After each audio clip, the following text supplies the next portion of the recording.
The Delhi High Court granted bail to Natasha Narwal, Devangana Kalita, and Asif Iqbal Tanha yesterday in the Delhi riots conspiracy case where they were charged under UAPA. Today, we will analyze this judgment with Alok Prasanna, who is the lead at Vidhi Karnataka and a co-founder in this episode of the Legal Capsule. Alok, why don't you begin by telling us what are the most striking features of this bail? Thanks, Richa. This particular order passed by Justice Siddharth Mridul and Anup Bambani of the Delhi High Court has actually three separate orders in the context of the three separate accused because each has been charged with a slightly different role in the aspect of the so-called conspiracy. What the court has done has looked at whether bail can be granted to them under the Unlawful Activities Prevention Act. We have to keep in mind that like similar legislation such as the Narcotic Drugs and Psychotropic Substances Act, the UAPA, which is a predecessor and a descendant of anti-terror laws such as TADA and POTA, makes it hard for accused to get bail. How does it do that? Under Section 43D, what it says is that the court will not grant bail unless two conditions are fulfilled. One is that the prosecution has been given a chance to be heard, which is fairly easy to meet. The second is the more difficult test for most accused to meet, that the court should be satisfied that there is not even a prima facie case against them. Now, what this prima facie case means is that if you just read whatever the material collected by the prosecution, whether the FIR or the charge sheet, just from that, it should be evident that no offense under the UAPA is made out. In each of these three cases, what the Delhi High Court has done is to look at what the three accused have been charged with and seen whether it is in fact an offense under the UAPA, not a general offense. Keep in mind, a lot of activities can be an offense under the Indian Penal Code as well, like unlawful gathering or rioting and so on and so forth. That won't be a ground to deny you bail under the UAPA. What the court has said is that does what they do fall within the definition of a terrorist activity under Section 15 of the UAPA, a terrorist act under Section 15 of the UAPA. And the most important thing that the court has done, and the first big takeaway, is that the court has reiterated that in cases where the criminal procedure is being tightened, these kind of punitive criminal laws, they have to be read very strictly. You can't have a loose definition. The second important thing that the court has said is that it is for the prosecution to show that there is a prima facie case at all in the first place, which means the prosecution should show that even on the materials they have collected, we're not calling it evidence because that happens only when the trial starts. Even on the materials that they have collected, that it is possible to show that the accused were involved in the offenses. And the third important thing that the court has done is it has read the scope of the UAPA in accordance with the Constitution, and not just the fundamental rights which we usually associate it with. The court has said that terrorism cannot just be anything that the government does not like or anything that people in society may not like. It has to threaten the security of the nation itself, because a law such as the UAPA, right, the competence to enact such a law for Parliament comes from List 1. And List 1 is supposed to deal with one of the subjects in List 1 of the Constitution, or the 7th schedule of the Constitution, says that one of the things is defense of India. So only a offense, only a set of acts which might threaten the security of the nation will fall within the UAPA. So the scope of what is a terrorist act is not just about playing around with words or imagining what could be the effect, but whether even if you take the case of the prosecution at the best, does that constitute a terrorist offense? So these are the three very big takeaways. You will find all these three in the order related to Asif Iqbal Tanha, in the order related to Natasha Narwal and Devangana Kalita. They follow these principles and elaborate a little more. But I do believe these are the very important three big takeaways from the orders of the Delhi High Court. Thanks for that. It is typically very hard to get bail under UAPA. Would you like to dive a little deeper into the court's comments on the evidence and, the loose definition of terrorist act, as you mentioned, and any historical precedents it has drawn on? Yeah. So in the specific context of the UAPA, there have been two recent judgments in specifically the context of bail. One is the Watali case. The full definition of the case will be found in the description. And the other is the Najeeb case. Again, the full description of that case will be in our description. In these two cases, the Supreme Court sort of tried to define the contours of bail under the UAPA. So in the Watali case, the Supreme Court said, no, you have to be able to show that there is no prima facie case at all to grant bail to an accused under UAPA. Whereas in the Najeeb case, they took a very interesting, slightly different interesting turn. They said that in a situation where the trial does not look like it is going to complete anytime soon, and the accused has already served a certain length of their, in jail, not sentence, I won't even call it sentence, and so accused has been in jail for a while, they should be released. Because the right to a speedy trial is under Article 21 of the Constitution, the right to life and liberty, and that cannot be taken away just because the UAPA says prima facie, no prima facie case. You can't have someone spend 7 years of their life in jail just because there is a possible prima facie case against them. That is what the court has said. In this particular case, what the court says is that the Watali case is absolutely right. There has to be a prima facie, there has to be no prima facie case before releasing someone on bail, but says that the prosecution has to show that there is no prima facie case, because it's not for the defendant or rather the person applying for bail to show no prima facie case. The prosecution has to draw those links. The prosecution has to be able to say that exactly what they did is an offense under the shall we say the UAPA, and they have to show what was their specific involvement in it. It can't just be that they were generally there, or they were part of a group, or they organized something, and therefore they should be held responsible. The court notes that in this case, even if you accept the prosecution's case at its best in all the three contexts, whether it's Asif Iqbal Tanha being part of the Jamia Coordination Committee, which the court points out is not an actual organization, but literally a WhatsApp group, whether in the context of Devangana Kalita or Natasha Narwal being part of Pinjra Tod and organizing Chakka Jams, the court points out at best, even if you accept everything that the prosecution says, at best, they could be guilty of offenses under the Indian Penal Code. They can't be, it can't amount to an offense of terrorism because nothing what they did, right, in the specific acts that they're being accused of, nothing of that falls in the definition of a terrorist act.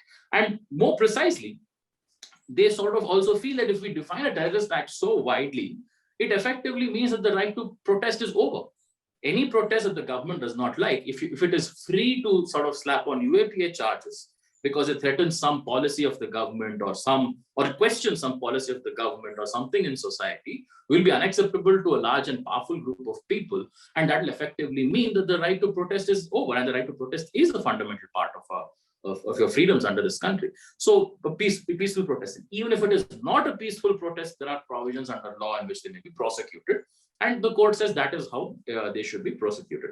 So in that context, what the court has said about how to understand the nature of their activities, that's very important. This is not the first time that a court has said that government seems to be using an anti-terror law to literally settle scores. They quote from this judgment of a constitution bench judgment of the Supreme Court of India in Kartar Singh, where the court, there's a long passage where the Supreme Court, this was back in the 90s, said that we find that TADA, this was under TADA when TADA was still in force, the Terrorism and Disruptive Activities Act, it mostly brought in response to the violent activities in Punjab. They say that we see that TADA charges are being slapped on accused, whether or not they've done anything which might constitute a terrorist act. So they the court in this particular case, the Delhi High Court, relies on these observations in the Kartar Singh case to sort of say that you cannot use the UAPA as a catch-all or a sort of a wide net that you can apply to whatever you don't like and then use it as a way to deny bail to the accused. So that is one very important thing that the court has done in this case, is to sort of link the need to preserve fundamental freedoms with bail provisions in anti-terror legislation also. So it would be, I think, right to say that the court has adopted a humane approach. More than a humane approach, I think what the court has done is adopted a properly constitutional approach. All right. Matters of bail, and I have said this in many places. What we sort of perhaps don't realize is that fundamental rights battles are fought every day, not in the Supreme Court or in the High Court, but in your magistrate's court, in your sessions court. Every time a magistrate looks at a case and says, applies their mind and says, there is no case for arrest made out here, or there is no case for police custody made out here, or there is no case for judicial custody made out here, that is a human rights win. That is a win for the right to life and liberty. It may not invoke Article 21, but this is the essential function of the judiciary under Article 22. In fact, if you go back and read the Constituent Assembly debates, the first 3 clauses of Article 22, where they relate to the rights of accused, Babasaheb Ambedkar says that this is a way of us clarifying what is a procedure established under law. We don't want Parliament to set up utterly arbitrary procedures, and we want it to come before a judge, because their experience was before a judge, you get at least some kind of neutral, impartial authority who does not simply buy the police narrative. Unfortunately, what has happened is we have seen a trend where especially trial court judges, your magistrate and sessions judges, they seem to buy the police story very easily.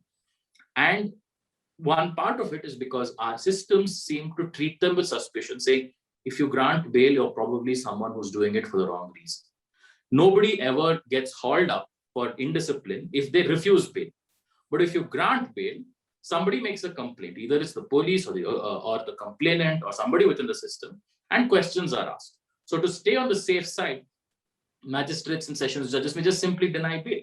So the correct constitutional approach is to apply your mind, see if the police story is made out, see if what they're asking for is reasonable, and balance an individual's right to life and liberty with the requirements of law and order. Unfortunately, not enough of our subordinate district and subordinate judges are trained to do this, as a result of which ends up in the High Court. To be very honest, I don't think this was a case which needed to go to the High Court. The High Court has also sort of commented on the way in which the sessions judges dealt with this case in this context, but I won't go into that. Just to simply say that the approach, I won't even say we shouldn't even call it it's not charity that the court is doing, right? A humane approach isn't something that you're going beyond the bounds of law. You are holding the government very strictly to the words of the law and the Constitution. The court has also used very strong language in this judgment. What does this mean for democracy and as a follow-up for others charged under UAPA for the Delhi conspiracy case or otherwise? So even though all bail judgments and orders end with this pro forma line saying that all the observations that we have made in this order will not have a bearing on the trial of the case, right? They all end with this pro forma line. It is accepted practice. But you can see here that the judge is essentially setting up to show how the case is very flimsy. We have seen that a lot of the case as such against the accused in the Delhi riots case is made up on the basis of the assumptions and the conclusions that the investigating agencies have drawn. And the judges in this case very clearly say that cannot replace investigation. That cannot replace hard facts on the ground. In the absence of hard facts, you can't make up whatever conclusions that you want to draw and say, obviously there was a conspiracy, or they were trying to overthrow this, or they were trying to do that. You need to have hard facts to show that. So in a sense, what the court is really doing is holding the investigating agencies accountable. I'm not saying this is the best and most acceptable form of holding them accountable. This is step one. The step one is that when investigating agencies say something in court, the court treats it critically. The court applies its mind to it, and the court examines it from the point of view of the law and the Constitution. And therefore, in a sense, what it does is uphold the rule of law. In the context of the other accused in the case, if this is the approach that the court is taking, then even I'm assuming those who are more involved in the protests as opposed to having actually committed any violence. If there is any express act of violence, any commission of act of violence, it probably stands on a different footing. But let's say those who have not been accused of any immediate act of violence, because the three here were not, they will probably get the benefit of an order like this. They will be able to use the reasoning, the thinking given by the judge in this order to get bail for themselves. There are other cases where we have seen UAPA has been applied mindlessly. We know, for instance, that the Bhima Koregaon case is one of the others where at least the accused and a lot of people say that a lot of the people who have been arrested under the UAPA it has not been shown that they have done anything positive, like they have not taken any positive step in furtherance of a conspiracy. Everything is based on emails and letters and things which are alleged to have been said between them. But of course, that case is pending before the Bombay High Court. It's for the Bombay High Court to hear those. Those bail applications, as far as I know, are still pending. If the same approach is taken, if the same strict holding of the investigating agencies to standards of law and constitution is applied, bail should be granted in those cases as well. But again, it's not worth speculating what will be the outcome there. I'm just sort of saying that this is the context and this is what has to be set out. So in terms of how important it is for democracy, it is basically holding powerful investigative agencies accountable to the rule of law, to the word of law. And for the other accused, it shows the courts what is the approach to be followed. Even in case of UAPA, it is not as if just because the government says terrorist, that the court surrenders its independence, surrenders its independent mind. Thanks. And that brings me to my concluding question, where I will seek a speculative answer. As we know, the Delhi police has already moved the Supreme Court to challenge their bail order by the High Court. And suppression of dissent is a tale as old as time. Do you see eventually the law prevailing to ensure justice for all of them? As the old joke says, irrespective of the outcome, the lawyer always says justice has been done. It's just a question of whether an appeal is filed. As far as how the Supreme Court should approach this, I do think that the Delhi High Court's approach is in consonance with the law laid down by the Supreme Court itself. What the Delhi High Court has done is to critically examine the material placed before it, which is the job of any High Court. The High Court has actively done its duty in critically examining the story being told by the Delhi police and the national investigative agencies. And one hopes, if nothing else, that the Supreme Court appreciates the kind of approach the Delhi High Court has taken. There can always be reasonable disagreements on whether the prima facie case is being made or not. But I do believe that on the law itself, there's nothing fundamentally wrong about what the Delhi High Court has done.